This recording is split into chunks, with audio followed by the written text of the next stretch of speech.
मैं शपथ लेती हूँ कि विद्यार्थी मेरा धर्म है, मानवता की सेवा करना मेरा परम लक्ष्य है। राष्ट्र की उन्नति में मैं सतत तत्पर रहूंगी। अपने कर्तव्य मार्ग पर आगे बढ़ते हुए एक स्वच्छ, सुंदर तथा भ्रष्टाचार मुक्त मैं भारत का निर्माण करूंगी। जय हिंद। पिछले क्लास का कुछ याद है? याद है ना? नागरिकता किस भाग में है? भाग 2। अनुच्छेद कहां से कहां तक? 5 से 11। ठीक है, एक बार रिकॉल करते हैं 5 से 11 में क्या था। उसके बाद आज हम लोग पढ़ेंगे नागरिकता अधिनियम 1955। पहला एक्ट जो बना था नागरिकता से संबंधित, सिटीजनशिप का, वो कब बना था? 1955 में बना था। तो फटाफट इसको रिकॉल करते हैं हम लोग। अनुच्छेद 5 जो था वो कहता था संविधान प्रारंभ होने से, मतलब प्रारंभ होने के पहले की व्यवस्था। संविधान प्रारंभ हुआ है, उसके पहले नागरिकता किसको मिलेगी? जिसका जन्म हुआ हो, उसके माता पिता में से किसी का जन्म हुआ हो, ठीक है, और दादा दादी, तो उनको मिलेगा क्या? आर्टिकल 5 के अनुसार। आर्टिकल 6 कहता था जो पाकिस्तान से भारत आया हो उसे नागरिकता मिलेगी, आर्टिकल 6। और आर्टिकल 7 कहता था कि भारत से पाकिस्तान चला गया हो, फिर उसकी बुद्धि खुल गई हो, फिर दोबारा कहाँ आ गया हो? भारत आ गया हो, तो उसे भी हम नागरिकता देंगे। आर्टिकल 8 कहता था कि भारत की धरती से बाहर किसी दूसरे देश में बच्चा जन्म लेता है, लेकिन शर्त क्या होगी? उसके माता पिता में से कोई जो है भारतीय होना चाहिए, तो उसे भी हम भारत का नागरिक कहेंगे, उसकी नागरिकता देंगे। आर्टिकल 9 क्या कहता है कि स्वेच्छा से अगर कोई नागरिकता जो है किसी दूसरे देश की ग्रहण करता है तो भारत की नागरिकता समाप्त हो जाएगी, स्वेच्छा से। तो आर्टिकल 9 कहता है। आर्टिकल 10 क्या कहता है? किसी की नागरिकता कैसे समाप्त होगी? तो समाप्त करना इतना आसान नहीं है, संसद की विधि से ही समाप्त की जा सकती है, आर्टिकल 10। और मेन जो है वो क्या है? आर्टिकल 11 है। संविधान निर्माताओं ने आर्टिकल 11 में ये व्यवस्था की थी कि आने वाले समय में नागरिकता से संबंधित भारत में जो है बहुत सारे सुधार होंगे, चेंजेज आएंगे, परिवर्तन आएंगे। तो इसलिए संसद को हम ये जो है अधिकार देकर जाते हैं संविधान द्वारा कि आर्टिकल 11 का इस्तेमाल करते हुए समय समय पर नागरिकता से संबंधित क्या बनाएंगे? अधिनियम। तो नागरिकता से संबंधित जो अधिनियम बनाए जा रहे हैं वो कौन बनाता है? संसद बनाता है। तो पहला अधिनियम यानी जो है ये सारा तो संविधान में उल्लेख था, आर्टिकल 5 से लेकर के 11 तक। लेकिन 11वीं संविधान की जो है पावर का इस्तेमाल करते हुए संसद ने सबसे पहला नागरिकता अधिनियम जो बनाया वो 1955 में बनाया। कब बनाया? 1955 में। तो 1955 में जो है नागरिकता अधिनियम बनाया गया। और इसके बाद में 1982 में पहला संशोधन हुआ, ठीक है, 1992 में दूसरा संशोधन हुआ, 2003 में तीसरा संशोधन हुआ, 2015 में हुआ, 2005 में भी हुआ, 3 के बाद 5 में भी हुआ, 15 में हुआ और 19 में हुआ। तो इस तरीके से 6 बार इसमें अभी तक क्या हो चुका है? संशोधन। किसमें? नागरिकता अधिनियम 1955 में। तो अधिनियम जो पहला बनाया था नागरिकता अधिनियम, वो कब बनाया गया था? 1955 में। ये अधिनियम था, ये संशोधन नहीं था, क्योंकि इस संसद के इस पावर का इस्तेमाल करते हुए आर्टिकल 11 का संसद ने पहला नागरिकता अधिनियम बनाया 1955 में, जिसमें व्यवस्था की गई कि अब इस तरीके से जो है भारत में नागरिकता लोगों को मिलेगी। तो 5 तरीके इसने बताए, जो अधिनियम बनाया गया उसमें 5 तरीके बताए गए कि इन 5 तरीकों की सहायता से किसी भी व्यक्ति को भारतीय नागरिकता प्राप्त होगी। और 3 तरीका बताया उन्होंने नागरिकता समाप्ति की। इसमें भारतीय नागरिकता अधिनियम 1955 में। तो 5 जो तरीके बताए गए वो ये थे: जन्म से, वंश या रक्त संबंध के आधार पर, पंजीकरण के आधार पर, और देशीकरण या प्राकृतिकरण के आधार पे, और इसके अलावा क्षेत्र अर्जन के आधार पे। तो ये 5 जो है तरीके बताए गए किसके द्वारा? नागरिकता अधिनियम 1955 द्वारा। ये संशोधन नहीं था, ये क्या था? अधिनियम था। संशोधन तो कब होगा? 1982 में होगा, 1992 में होगा, 2003 में होगा, 2005 में होगा, 2015 में होगा और 2019 में होगा।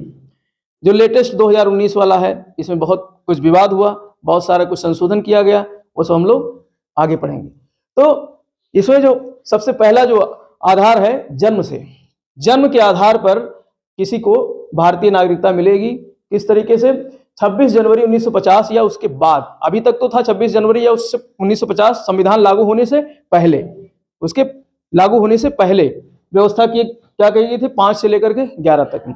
और अब तो संविधान लागू हो गया है और 1955 चल रहा है जब अधिनियम बनाया जा रहा है।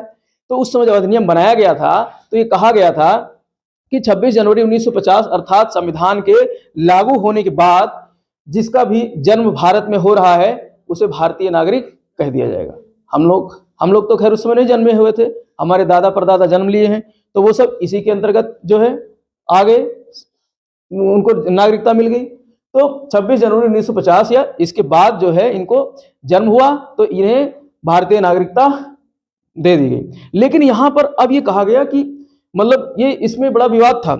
अब कोई भी व्यक्ति जो है 26 जनवरी या 1950 के बाद मान लो कोई ताजमहल घूमने आ रहा है विदेशी, ठीक है, और यहाँ पर जो है बच्चे का जन्म हो जाता है, और अब इसमें तो यही कहा गया है जिसका जन्म भारत में होगा वो भारतीय हो जाएगा, और उसका जन्म यहाँ हो गया तो वो बच्चा हकदार हो जाएगा भारतीय नागरिकता लेने का कि नहीं। तो इसका बड़ा मिसयूज पाकिस्तान करने लगा। पाकिस्तान 10-12 शादियां करती हैं, 2-4 को यहाँ भेज देते हैं शादी करके, और यहाँ जाके बच्चे पैदा हुए और भारत की नागरिकता, उसके बाद में आतंकवादी प्रशिक्षण, हम तो भारतीय नागरिक हैं, और धाना देश शुरू कर दिए। तो इसका बड़ा मिसयूज पाकिस्तान करने लगा, ठीक। तो इस वजह से इसमें फिर संशोधन किया गया। भाई उस समय जब बनाया गया था जो है कानून, एक्ट बनाया गया, तो कानून बनाने वाले लोगों के दिमाग में बात नहीं आई होगी कि इसका मिसयूज भी हो सकता है। तो इसलिए 1986 में इसका क्या हुआ, संशोधन हुआ। तो 1986 में इसमें संशोधन हुआ जिसमें कहा गया माता अथवा पिता दोनों में से कोई एक भारतीय होना चाहिए। अभी तो ये था कि जन्म से, अभी तो क्या था, जन्म से। कोई भाई जन्म भारतीय बच्चे का जन्म हो रहा है, माँ बाप भारतीय हैं, जन्म हो रहा है तो है, ये कोई दिक्कत नहीं। लेकिन इसमें कहीं ये उल्लेख नहीं था कि भारतीय होना जरूरी है। कोई भी विदेशी आकर के ताजमहल घूमने आ रहा है, कहीं कुछ करने आ रहा है भारत में, पता चला मीटिंग करने आ रहा है, सेमिनार करने आ रहा है, और जो है डिलीवरी हो गई, यहाँ पर डिलीवरी हो गई तो बच्चा भारतीय कहलाएगा, उसकी नागरिकता मिल गई भारतीय की नहीं।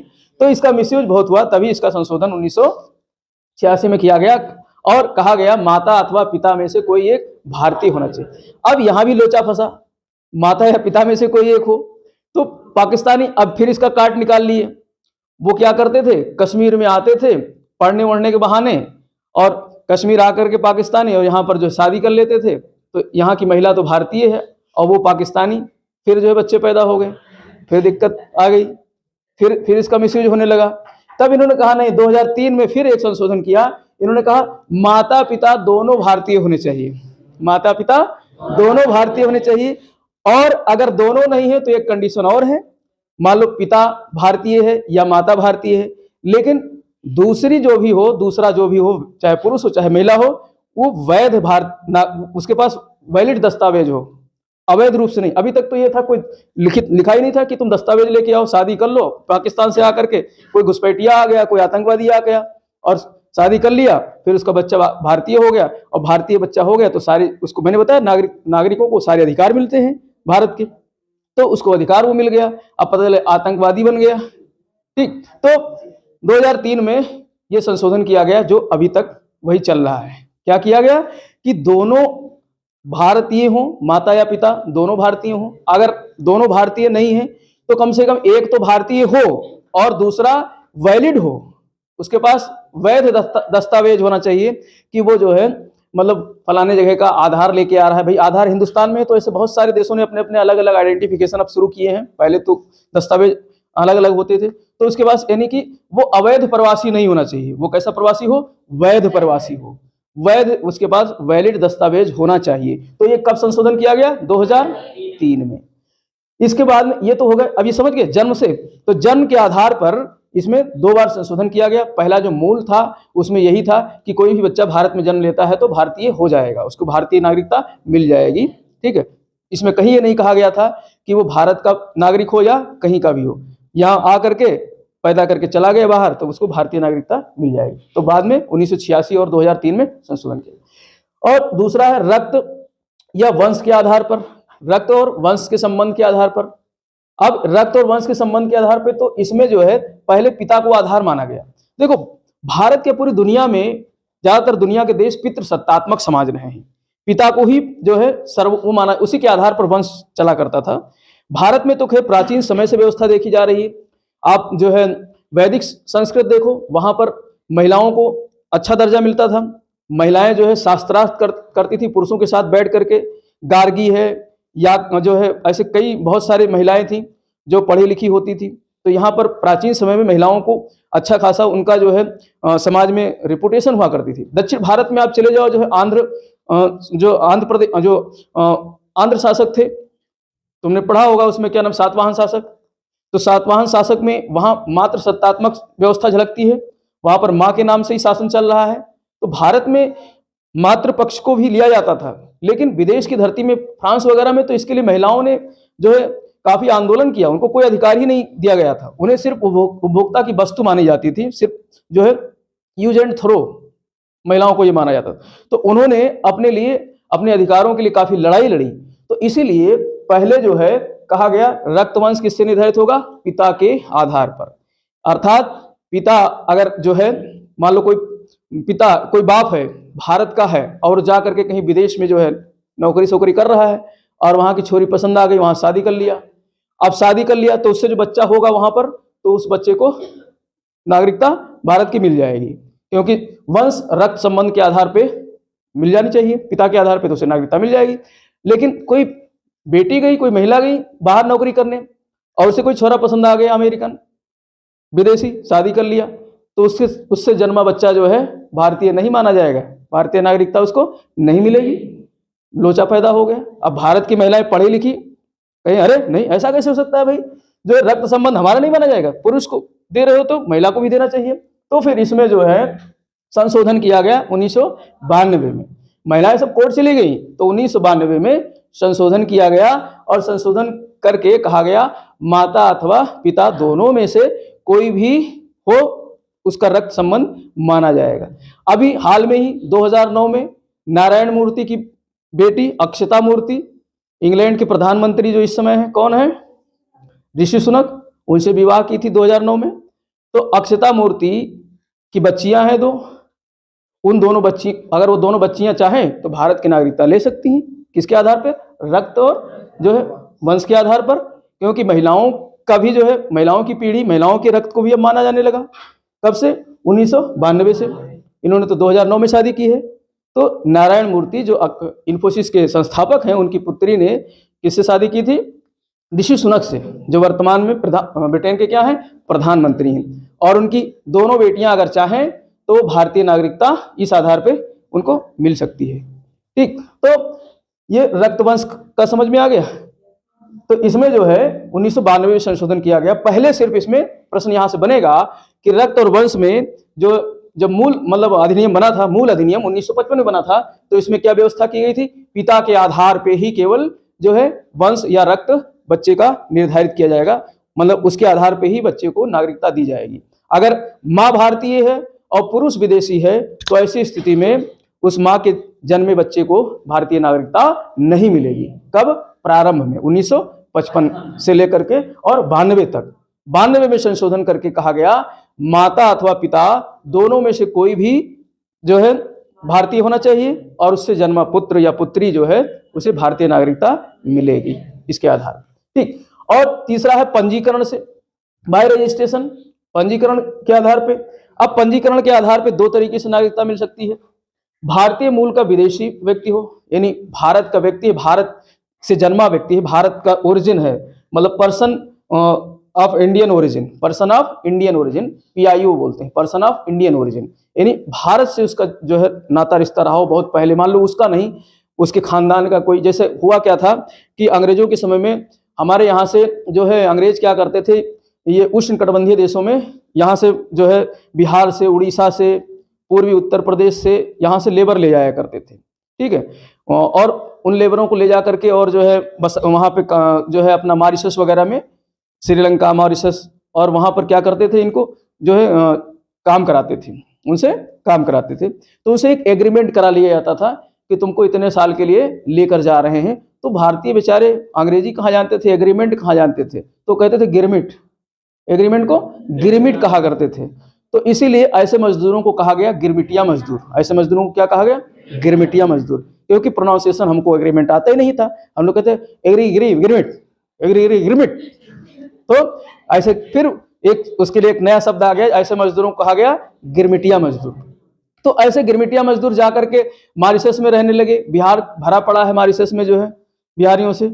अब उनका ओरिजिन तो यहीं से था, लेकिन अब वहां वो बस गए, वहां से दोबारा आए नहीं। बेचारों को पता नहीं है कि जो है हमारे पुरखे दादे बिहार के किस गांव से आए थे। बहुत तो अपना आते हैं, खंगालते हैं, देखते हैं कि जो है अच्छा ये फलाने बिहार में इस गांव के थे हमारे दादा परदादा, तो जो है तो उनको पता चलता है जो है। तो ऐसी स्थिति में अगर वो बच्चा चाहे कि मतलब हमारा ओरिजिन, हमारे पुरखों की ओरिजिन कहाँ थी, भारत से थी, तो वो पंजीकरण एक फॉर्म भर सकता है, रजिस्ट्रेशन करा सकता है, एक फॉर्म भर सकता है और फॉर्म भर करके वो भारत का नागरिक बन सकता है। लेकिन शर्त एक ये है कि फॉर्म भरने से पहले उसे 7 वर्ष भारत में रहना पड़ेगा। ऐसा नहीं कि जो है तुमने कह दिया हमारे पुरखे दादा थे, भाई पूरा पंजीकरण डिपार्टमेंट खंगालेगा, तुम जाके कह दोगे, ऐसे थोड़ी नहीं बना जाएगा। पंजीकरण डिपार्टमेंट जो है वो पूरा खंगालेगा तुम्हारे जो है पूरा। आजकल तो मतलब डीएनए सिस्टम है, डीएनए से निकाला जाएगा पूरा जो है तुम्हारी ओरिजिन कहाँ से है, तो वो पता चल जाएगा कि अच्छा बिहार के फलाने गांव से पैदा हुआ था, तेरा खानदान जो वहीं से था। फिर उसके बाद में कहेंगे ठीक है तुम 7 वर्ष आकर पहले भारत में रह लो। ऐसा नहीं तुम आए और 6 महीने और 2 महीने तुमको लगा कि भारत अच्छा है चलो यही रहने लगे और तुमको रजिस्ट्रेशन से मिल जाएगा। नहीं, शर्त क्या है, कम से कम 7 वर्ष रहना पड़ेगा। आवेदन करने से पहले ये शर्त है कि 7 वर्ष तुम्हें भारत में रहना पड़ेगा और उसके बाद तुमको क्या मिल जाएगी, भारत की नागरिकता। पहले ये जब यह अधिनियम बना था तो 6 वर्ष था, वो 6 माह था, फिर बाद में 5 वर्ष हुआ और फिर इसमें संशोधन करके इसे 7 वर्ष कर दिया गया। ठीक, मिसयूज ना हो इसलिए टाइम बढ़ा, क्योंकि इसकी वजह से कुछ अवैध प्रवासी भी जो है नागरिकता ले लेते थे। भाई भारतीय ओरिजिन के हैं लेकिन वो जा करके वहां प्रशिक्षण ले रहे हैं, आतंकवादी का ट्रेनिंग ले रहे हैं विदेश में, क्योंकि उनको फंड आ रहा है अच्छा खासा, आतंकवादी ट्रेनिंग लेकर के, और 6 महीना आकर के भारत में निवास कर लिए। फिर उन्हें फार्म भर दिया, कहा भैया हमको दो भारतीय नागरिकता तो मिल जाएगा। लेकिन देखा कि बड़ा मिसयूज हो रहा है तो फिर इसमें संशोधन करके शर्त क्या रखेगी, 5 वर्ष। फिर देखा ये भी सही नहीं है, 5 वर्ष भी कम पड़ रहा है, तो उन्होंने फिर क्या कर दिया, 7 वर्ष। तो वर्तमान स्थिति ये है कि 7 वर्ष मतलब आवेदन भरने से पहले 7 वर्ष आपको भारत में रहना पड़ेगा। और शर्त क्या है, भारतीय ओरिजिन का व्यक्ति होना चाहिए। ऐसा नहीं कि जो है तुम्हारा रिश्ता संबंध नहीं भारत से और तुम आके फार्म भर दो, उसके लिए अलग तरीका है। ठीक, तो इस तरीके से जो है पंजीकरण से भारतीय बन सकती है, नागरिकता मिल सकती है। दूसरा क्या है, भारतीय नागरिक से विवाह कर लो। दूसरा ये भी है, मान लो तुम्हारा खानदान जो है नहीं है भारतीय ओरिजिन से, तो संविधान तो अधिनियम कहता है कि यहाँ आकर के शादी कर लो किसी से, अगर पुरुष हो तो महिला से कर लो, महिला हो तो पुरुष से कर लो। लेकिन शर्त वही है, 7 वर्ष रहना पड़ेगा। ऐसा नहीं शादी करते ही फॉर्म भर दिया नागरिकता मिल जाएगी। जैसे हमारे जो है साले साहब की शादी हुई पाकिस्तान से, अरे नहीं नेपाल से, पाकिस्तान से नहीं, नेपाल से शादी हुई। अभी हम लोग गए, कोरोना के समय लॉकडाउन लगा था, बारात लेके चल दिए जो है उस समय, और नेपाल में कड़ाई से पालन हो रहा था, तो वहां पे बॉर्डर पे जाने नहीं दे रहे थे। एक बाराती के साथ जो है 10-12 जो मतलब एक दुल्हा के साथ 10-12 बाराती जा सकते हैं, और विदेश के नाम पे जो है पूरी बस भर गई बारातियों से। अब हमने दिमाग लगाया कि जितने लौंडे हैं थोड़ा सा लंबे तगड़े, सबको पहना दो जो है पगिया और दुल्हा बना दो 4-5 ठोरे। तो दुल्हा बन गए 4-5 और चल दिए बारात लेकर के। वहां जब बॉर्डर पे उतरे, भाई वहां बस नहीं जाती थी, पूरा बंद था, पैदल जाना था। इस तरफ तुम्हारी बस पहुंच गई तो इधर उतर जाओ, फिर बॉर्डर क्रॉस करो, वहां चेकिंग वेकिंग होगी, फिर उस तरफ से तुम अपना साधन दूसरा करो, फिर लेके जाओ। तो अब वहां पर जब देखे कि ये तो इकट्ठे 10-12 बारात आ रही है, तो पूछ रहा है वहां जो चेक करने वाला था, कहा भाई कितनी बारात है? हमने गिन लो, ये जितने ये सब पहने पगिया सब दुल्हा है, इकट्ठे बारात शादी हो रही है। तो उस तरीके से निकल गए और वहां से शादी करके ले आए भाभी को, जो है साले की वाइफ। अब वो वहां से आई है तो उसे नागरिकता भारत की मिलेगी, लेकिन किस शर्त पे, 7 वर्ष रहने के बाद फॉर्म भरेगी, तब फिर उसे नागरिकता मिल जाएगी। ठीक, तो इस तरीके से ये तरीका बता दिया। या कोई जो है पुरुष जो है अगर मतलब कोई महिला मतलब पुरुष कोई जो है शादी करता है विदेश का आकर के यहाँ की महिला से, तो यही शर्त है, उसके 7 वर्ष रहना पड़ेगा। पहले जो कि 6 माह था, फिर बाद में 5 वर्ष किया गया और फिर 7 वर्ष किया गया। तो ये हो गया पंजीकरण से, ये हो गया रजिस्ट्रेशन। रजिस्ट्रेशन पंजीकरण क्या है कि पंजीकरण कार्यालय में फॉर्म भर के देना पड़ेगा, लेकिन शर्त यही है कि 7 वर्ष रहना पड़ेगा फॉर्म भरने से पहले। चौथा तरीका क्या है? देशीकरण। चौथा तरीका क्या है? देशीकरण या प्राकृतिकरण।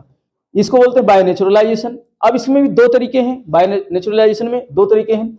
अब इसमें भी फॉर्म भरना पड़ेगा, आवेदन देना पड़ेगा, लेकिन इसमें शर्त यह है कि जो है 12 माह निवास जो है फॉर्म भरने से पहले लगातार 12 माह तक रहना पड़ेगा, अर्थात 1 साल तक फॉर्म भरने से पहले कंटिन्यू रहना पड़ेगा। ऐसा नहीं कि फॉर्म भर दिए और चले गए इंग्लैंड घूमने, कनाडा घूमने, लगातार यहाँ पे पूरा चेक किया जाएगा कि कहीं ऐसा तो नहीं बॉर्डर पार करके तुम चले गए हो आकर के, तो कंटिन्यू रहना होगा। जैसे मतलब परीक्षाओं में कभी कभी ये होता है कि अटेंडेंस इतना अनिवार्य कर दिया गया, तो यहाँ पर ये अटेंडेंस है कि 12 महीने आपको फॉर्म भरने से पहले रहना पड़ेगा। इसमें ये कंडीशन थोड़ी नहीं कि भारतीय नागरिक से विवाह किया या भारतीय मूल का होना चाहिए, ये तो विदेशियों के लिए है। तो विदेशियों के लिए अब मान लो कोई ताजमहल घूमने आ गया और कहा जा रहा देशीकरण से तुम देशी बनना चाहते हो, देशी मतलब भारतीय बनना चाहते हो, और तुमको ताजमहल पसंद आ गया, तुम देखे दिल्ली पसंद आ गया, कहो हम तो भैया भारतीय नागरिक लेना चाहते हैं, तो ऐसे नहीं मिलेगा। उसके लिए पर प्रोसीजर है। प्रोसीजर क्या है कि फॉर्म भरो, उसके पहले 12 माह तक लगातार रहो, और इतना ही नहीं, पूरे जीवन काल में 14 वर्ष के जीवन काल में, पूरा जो 14 वर्ष का समय है, इस 14 वर्ष में कम से कम 11 साल जो है भारत में बिताया हो। 14 साल भारत में मान लो मतलब 2000 से लेकर के और जो है बंदा 2014 तक रहा, तो उसमें बीच में कुछ समय चला गया, 6 महीने अपने देश में रह के आया, फिर कुछ समय बाद फिर चला गया, 1 साल रह के आया, तो औसत उसमें क्या निकलना चाहिए? कम से कम 11 वर्ष भारत में रहा हो, 11 वर्ष भारत में रहा हो, और आवेदन भरने से पहले लगातार 12 माह तक रहा हो, तो वो कोई भी विदेशी होगा उसको भारतीय नागरिकता मिल जाएगी।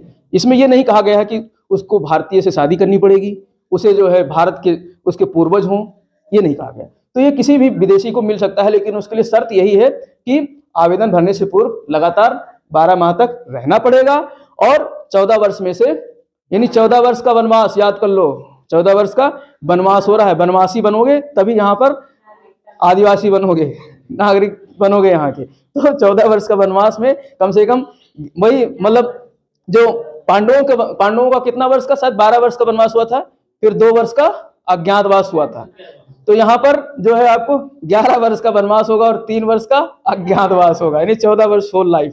ठीक, तो इस तरीके से आपको, और इसके अलावा इतना ही नहीं, आपको कम से, अब ऐसा थोड़े नहीं कि आप जो है उर्दू बोल रहे हो, फारसी बोल रहे हो और जो है चीनी बोल रहे हो, भारतीय भाषा है। हमारे संविधान में 8वीं अनुसूची में लिखा गया है, 22 भाषाओं की सूची बना दी गई है, उसमें संशोधन होता रहता है, बढ़ते रहते हैं। ठीक है, तो 22 भाषाओं की सूची है, उसमें से कम 1 भाषा आपको आनी चाहिए, मतलब उस भाषा में आप पढ़ सकते हो, लिख सकते हो, समझ सकते हो, ऐसा नहीं खाली काम चल जाएगा, नहीं, उस आपको सीखना। अब भाई 11 साल रहोगे 14 साल में, तो उतना तो सीखना ही पड़ेगा, उतना तो सीख जाओगे।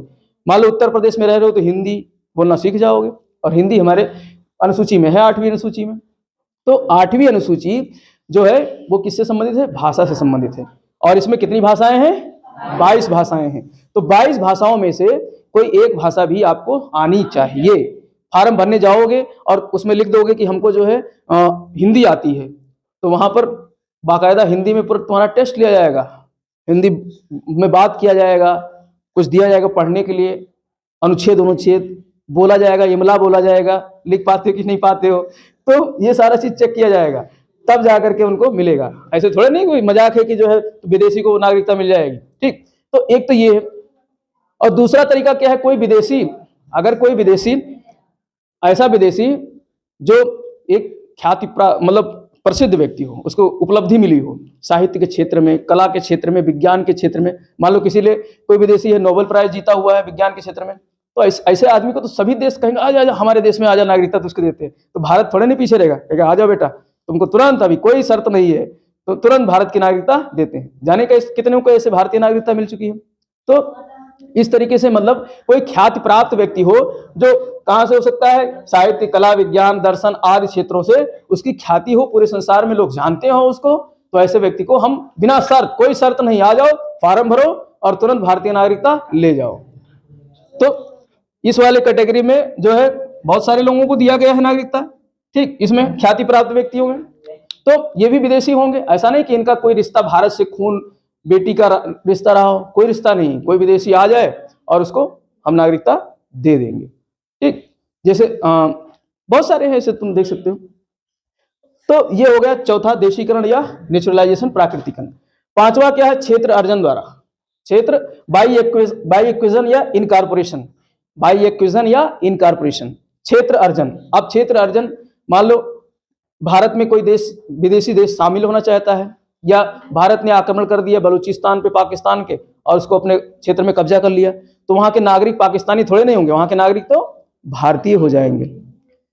किसी दूसरे क्षेत्र पर अगर हमारा कब्जा हो जाता है, विदेशी क्षेत्र पर, तो वहां के रहने वाले लोग, पहले से भी ऐसा होता आ रहा है, पहले राजा महाराजा क्या करते थे? किलों को जीत लेते थे, फिर वहां के नागरिकों को अपने देश की सीमा में जो उनको मतलब रखा जाता था, उनको सुविधाएं मिलती थी जो यहाँ के लोग होते थे। तो क्षेत्र अर्जन करके विदेशी क्षेत्र का अपने भारतीय सीमा में जो है समावेश करके वहां के लोगों को एक जो है बाकायदा जो है इंफॉर्मेशन दी जाती थी, सूचना दी जाती थी कि तुम्हारा क्षेत्र भारत की सीमा में अब शामिल हो गया है और तुम यहाँ के जितने बासिंदे हो, निवासी हो, सबको आज से भारतीय नागरिकता थोक के भाव में दी जाती है। अब तुम आधार बनवाओ, यहाँ पर तुमको वोट मिलेगा, तुम वोट डालो, तुम जो है लड़ सकते हो, आ जाओ, तुम्हें प्रधानमंत्री बनाएंगे, सारी व्यवस्था तुमको मिल जाएगी, क्योंकि तुम्हारे क्षेत्र को हमने जीत लिया है या तुम्हारा क्षेत्र हमारे देश में आकर शामिल हो गया है, तो तुमको जो है अब भारतीय नागरिकता वहां के रहने वालों को प्राप्त हो जाएगी। तो ये क्षेत्र अर्जन द्वारा। सिक्किम, गोवा इसी तरीके से आए हैं। गोवा पे पुर्तगालियों का शासन था, 1961 में मारा लाद पुर्तगालियों को भगाया, 62 में उसको केंद्र शासित प्रदेश बना दिया, वहां के नागरिक भारतीय हो गए। और सिक्किम 1975 में 36वें संविधान संशोधन से भारत का हिस्सा बन गया, तो वहां के निवासी भी क्या बन गए? भारतीय बन गए। पांडिचेरी इसी तरीके से। तो ऐसे क्षेत्र अर्जन द्वारा। अब बारी किसकी है? बलूचिस्तान की, पाकिस्तान की, बांग्लादेश की। आने वाले समय में ये सब भारत के हिस्से होंगे, फिर हमारा अखंड भारत बनेगा, फिर अफगानिस्तान तक पहुंचेंगे, जो पहले हमारे जो है चंद्रगुप्त मौर्य ने जो है दहेज में प्राप्त किया था। कंधार, काबुल और ये सब दहेज में लिया था ना, किसने? चंद्रगुप्त मौर्य ने। तो एक अखंड भारत था, अफगानिस्तान से लेकर के पूरा और म्यांमार तक, बर्मा तक, वो पूरा हमको लेना है, एक अखंड भारत बनाना है आने समय में। तो सब तुम करोगे, ये सब ज्ञापन में पढ़ रहे हो, तो अखंड भारत बनाना है। तो इस तरीके से ये जो है तरीके क्या हो गए? 5 तरीके हो गए जिससे जो है भारतीय नागरिकता प्राप्त हो सकती है, भारतीय नागरिकता का अर्जन हो सकता है। एक बार फटाफट इसको रिवाइज मारते हैं। पहला क्या है? जन्म से, ठीक है। दूसरा क्या है? वंश, रक्त के आधार पर। तीसरा क्या है? पंजीकरण। चौथा क्या है? देशीकरण। और 5वां क्या है? क्षेत्र अर्जन। तो ये 5 पॉइंट आपको याद होने चाहिए। जन्म वाला क्या था कि कोई भी भारतीय धरती पर जन्म लेता है, विदेश से आ जाए कोई भी, उसका बच्चा भारत में जन्म ले रहा है तो वो भारत का नागरिक हो जाएगा, ठीक। तो इसमें संशोधन किया गया 1986 में और 2003 में किया गया, क्योंकि दिक्कत थी, इसमें प्रॉब्लम आ गई थी। तो इस तरीके से ये सारी जो है तरीके क्या है भारतीय नागरिकता को पाने के। अब नागरिकता की समाप्ति का भी प्रावधान किया गया है, नागरिकता की समाप्ति का भी प्रावधान। और संविधान के मूल संविधान में नागरिकता की समाप्ति का प्रावधान कहाँ था? अनुच्छेद 10 में था, अनुच्छेद 10 में था, लेकिन बहुत कड़ा था वो भी। कड़ाई से ऐसा नहीं कि तुरंत आप समाप्त कर सकते हो। अनुच्छेद 10 में नागरिकता को समाप्त कर सकते थे संसद के विधि द्वारा, ठीक है, संसद के विधि द्वारा। और 9 भी कहता था, वहां भी समाप्त हो जाता था। लेकिन कब? जब कोई स्वेच्छा से विदेशी नागरिकता ग्रहण कर लेता है तो भारतीय नागरिकता खत्म। तो कुछ बातें यहाँ की यहाँ पर ली गई। स्वेच्छा से, पहली बात क्या हो गई? स्वेच्छा। अब स्वेच्छा से क्या? कोई भारत की नागरिकता त्यागना चाहता है। अब जैसे उसी की बात करें, नारायण मूर्ति की बेटी अक्षता, तो अक्षता मूर्ति जो चली गई इंग्लैंड में रहने, अब उसे तो भैया प्रधानमंत्री की पत्नी है, उसे क्या भारत की नागरिकता से क्या मतलब है? तो वो यहाँ से लिख के गई होगी, हम भारत की नागरिकता अब त्यागते हैं। तो भारत की नागरिकता उसने लिखित दे दिया, दस्तावेज जमा करवा दिया कार्यालय में, जो है पंजीकरण कार्यालय में, और उसकी नागरिकता निरस्त कर दी जाएगी, भारत से समाप्त कर दी जाएगी। तो आएगी तो उसके लिए प्रावधान फिर किया जाएगा, वही प्रावधान है इनमें से, ठीक। तो उसकी स्वेच्छा से नागरिकता समाप्त हो जाएगी, तो उसे सूचना देनी पड़ेगी कि हम नागरिकता भारत की त्यागना चाहते हैं। दूसरा क्या है, बहुत ऐसे लोग रहते हैं जो, अरे सुन, बहुत ऐसे लोग रहते हैं जो विदेश में जाकर रहने लगते हैं और भारत में सूचना नहीं देते हैं कि हम विदेश में रहने लगे हैं और भारत में जो है नहीं रह रहे हैं। तो ऐसी स्थिति में फिर भारतीय जो है रजिस्ट्रेशन कार्यालय द्वारा उसकी जो नागरिकता को क्या किया जाता है, बर्खास्त किया जाता है। किसी देश में बिना सूचना के और जा करके वहां जो है रह रहा है और भारत आ ही नहीं रहा है, कभी कभार आ जाता है फिर चला जाता है, कोई सूचना ही नहीं दे रहा है, तो ऐसी स्थिति में उसकी नागरिकता को बर्खास्त कर दिया जाएगा, टर्मिनेट कर दिया जाता है, सस्पेंड कर दिया जाता है, ठीक है। तो ये एक स्थिति होगी। और दूसरा क्या है, वंचन द्वारा, डिप्राइवेशन, वंचन करके उसको नागरिकता से वंचित कर दिया जाएगा। तो ऐसी स्थिति में इसमें सिर्फ 3 और 4 नंबर के जो है थे पंजीकरण और देशीकरण वाले, पंजीकरण और देशीकरण वालों को नागरिकता से वंचित किया जा सकता है। क्यों? क्योंकि उनको नागरिकता दी गई है, अलग से एक तरीके से दी गई है, देशीकरण द्वारा और जो है पंजीकरण द्वारा। तो देशीकरण और पंजीकरण से जिनको नागरिकता मिली है उनको अब वंचित किससे करोगे? जब किसी के पास कोई चीज दोगे तभी तो उसको वापस लोगे। तो उनको किस तरीके से वंचित किया जाएगा? अगर बिना सूचना के पता चला यहाँ आकर के जो है नागरिकता लेके चले गए, ले लिए, अच्छी बात है, फिर उनको अपनी वतन की याद आई, अरे यार इससे बढ़िया तो हमारे देश अच्छा था, चलो वहीं चलते हैं, और वहां चले गए और कोई सूचना नहीं दे रहे हैं, 7 वर्ष तक रह रहे हैं, तो फिर उनको भारत की नागरिकता से वंचित कर दिया जाएगा। यानी 7 वर्ष तक बिना सूचना के विदेश भारत छोड़ के चले जाए, रहने लगे, लेकिन बीच बीच में अपडेट देते रहें कि भैया हम अभी लंदन प्रवास में हैं, अफ्रीका प्रवास में हैं, रहेंगे भारत में ही, समय समय पर सूचना उपलब्ध कराते रहें, तो उनकी नागरिकता नहीं छीनी जाएगी, उनको नागरिकता से वंचित नहीं किया जाएगा। तो ये 3 तरीके हैं, इन 3 तरीकों से किसी की नागरिकता को क्या किया जा सकता है, समाप्त किया जा सकता है। तो ये सारे जो थे ये क्या किसके अंतर्गत थे? नागरिकता अधिनियम 1955, और इसमें संशोधन हुआ 1986 में, 1992 में, 2003 में, 2005 में और 2015 और 19 में। तो 6 बार इसमें क्या हो चुके हैं, संशोधन हो चुके हैं। समय समय पर जहां जहां पर जब कमी लगी उसमें क्या किया गया, संशोधन किया गया। और जो लेटेस्ट संशोधन 2019 था उसमें बहुत सारी बातें थी, वो सब हम लोग अध्ययन करेंगे। और इसके अलावा इसमें पढ़ेंगे हम लोग जो है NRI क्या होते हैं,